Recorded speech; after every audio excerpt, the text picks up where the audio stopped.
سلام دوستان، من رادین هستم و خوش اومدید به اینتروداکشن چنل امتیفال میوزیک.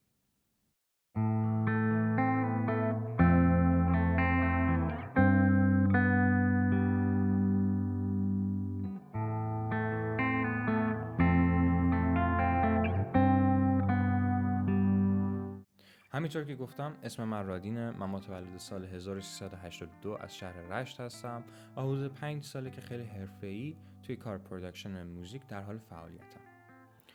دلم میخواد توی این ویدیو یه مقدار راجع به خودم و اینکه چجوری با راک و متال میوزیک آشنا شدم و اینکه آینده این چنل قراره چجوری باشه باتون یکم صحبت کنم.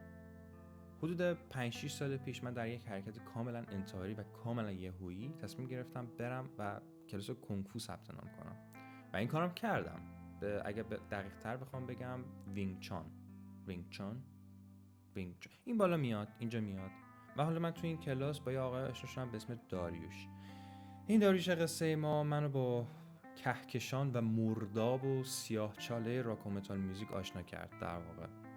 یعنی یه روز برگشت به من گفت رادین برو 4 تا دیویدی بیار، من بعد موزیکای خفن رو میریزم و اصلا هیچ کاری هم نداریم که من به جای دیویدی CD خریدم.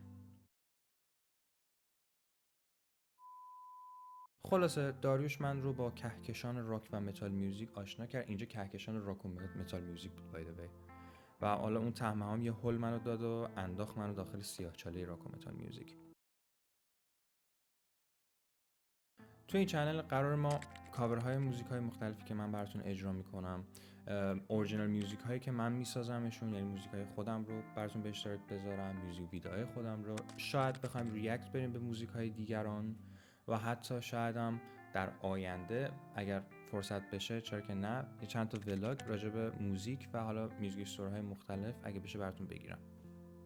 از اونجایی که وقتی یوتیوب رو باز میکنی صدها کانال مختلف وجود دارن که کاورهای آهنگای مختلف و با مایندست های مختلف، شرایط مختلف و حتی اکویپمنت های بهتر و مختلف براتون به اشتراک گذاشتن، دلم میخواد یه مقدار کارمون شخصی تر و یه مقدار کارمون احساسی تر باشه، این کانکشنمون بیشتر باشه.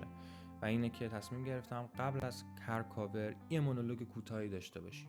حالا این مونولوگ میتونه چیزای مختلفی باشه، میتونه راجع به سیاست باشه، میتونه احساسی باشه، میتونه تجربیات من باشه، میتونه تجربیات شما باشه و حتی میتونه چه میدونم اتفاقات فانی که تو زندگی من افتاده براتون مثلا توی اون مونولوگ قرار بگیره. امیدوارم از کانتنت این چنل لذت ببرید. خوشحال میشم که اگه ویدیو دوست داشتید لایک و کامنت و سابسکرایب فراموش نشه. زنگوله بغل سابسکرایب هم بزنید که نفر اول خبردار بشید وقتی من ویدیو رو آپلود میکنم و کامنتاتون واقعا کمک میکنه. توی کامنتاتون نظرات خوبتون، نظراتی که به ایده هایی که به فکر میکنید که خیلی خفنه، حتما برای من به اشتراک بذارید، میخونم. و همین، تا ویدیوی بعدی میبینمتون.